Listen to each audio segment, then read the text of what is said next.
इकरा Kanwal astrology की आज पेशी थी। उनके वकील मेरे साथ मौजूद है, एडवोकेट सलीम साहब मौजूद हैं। उनसे बात करते हैं कि आखिर कमरे अदालत में क्या बातचीत हुई, क्या आर्गूमेंट्स हुए। सर मुझे ये बताइएगा कि एस्ट्रोलॉजी इकरा कंवल की आज पेशी थी, क्या आर्गूमेंट्स हुए, क्या बातचीत हुई कमरे अदालत में? देखें, अभी तक जो इन्वेस्टिगेशन है ना वो कंप्लीट नहीं हुई है और हमें पूरी उम्मीद है कि इसमें जो इकरा है वो बेगुनाह होगी और इस वजह से अभी हम उसमें आर्गूमेंट नहीं कर रहे हैं, क्योंकि हमें उम्मीद है कि हम बेल को विड्रॉ करेंगे। और नेक्स्ट पेशी पे जज साहब ने भी उनको बाउंड किया है कि इन्वेस्टिगेशन अपनी कंप्लीट करके लाएं ताकि पता चल सके कि इसका आउटकम क्या आता है। तो इंशाल्लाह ताला नेक्स्ट पेशी पे जो भी इसमें इन्वेस्टिगेशन कंप्लीट होती है और उसके बेस पे हम लोग उसमें आगे प्रोसीड करेंगे। अच्छा सलीम साहब ये बताइएगा कि क्या फोरेंसिक रिपोर्ट आ गई है? फोरेंसिक रिपोर्ट अभी तक नहीं आई है। वो मेरे ख्याल में जितने भी ये केसेस हैं अभी तक किसी की भी नहीं आई है। इसकी वजह क्या है? वो फोरेंसिक रिपोर्ट जो है ना उसमें चूँकि डिजिटल गैजेट्स इन्वॉल्व हैं और लंबा प्रोसेस है, तो वो फोरेंसिक लेबॉर्ट्री में जाता है मामला, तो वहाँ से रिपोर्ट आनी होती है, तो उसके बाद ही है, उसमें कुछ नहीं कहा जा सकता। अच्छा ये बताइएगा क्या लगता है कि इकरा कंवल का ये जो केस है, इकरा और अरीब का, क्या लगता है कब तक ये केस खारिज हो जाएगा, कब तक ये मामला सोल्ड आउट हो जाएगा? होपफुल हम हैं कि इंशाल्लाह ताला जो नेक्स्ट पेशी होगी वो लास्ट पेशी होगी इंशाल्लाह। मतलब कि आप ये मतलब कि कॉन्फिडेंस से कह रहे हैं?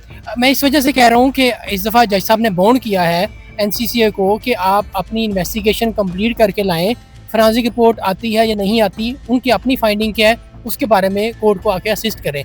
तो इस वजह से हम कह रहे हैं कि जो भी इसके बारे में इन्वेस्टिगेशन होगी उसकी बेस के ऊपर हम आर्गूमेंट करेंगे और अगर बेगुनाह नहीं होते तो हम फाइनल जो आर्गूमेंट्स हैं बेल कंफर्मेशन के लिए उस तरफ जाएंगे। अच्छा ये बताइएगा सलीम साहब के रजब भट्ट का भी इसी केस में जो सा था वो मामला चल रहा था, जरक का भी चल रहा था, नदीम नानी वाला का भी चल रहा था। पिछली पेशी में हमने देखा कि रजब और जरक जो सा था इस केस में जमानतें उनकी मंजूर हो गई थी और आज समझ लें कि नदीम नानी वाले की भी जमानत मंजूर हो गई है। लेकिन क्या लगता है इकरा कंवल के केस को इतना डिले क्यों किया जा रहा है? अच्छा, इसमें ये है कि क्योंकि गैजेट्स इन्वॉल्व हैं, फोरेंसिक के लिए जाते हैं और वहाँ पे टाइम लगता है, तो इन्वेस्टिगेशन कंप्लीट हो जाए और उसके बाद आउटकम आ जाए, तो इस वजह से हम लोग इसमें खुद डेट लेते हैं, एडजर्नमेंट लेते हैं ताकि जो भी नेक्स्ट पेशी हो उस वक्त तक इन्वेस्टिगेशन कंप्लीट हो और हमें उम्मीद है कि बेगुनाह होंगे और हम बेल को विड्रॉ कर सकें। अच्छा ये बताइएगा कि अगर इकरा की बात की जाए तो वो तो चले व्लॉग बनाते भी थी और उसका अपना भी चैनल था, अपने नाम से उसकी ओनरशिप का कह सकते हैं। लेकिन अगर अरीब की उसके हस्बैंड की बात की जाए तो वो तो सिर्फ साथ दिया करते थे।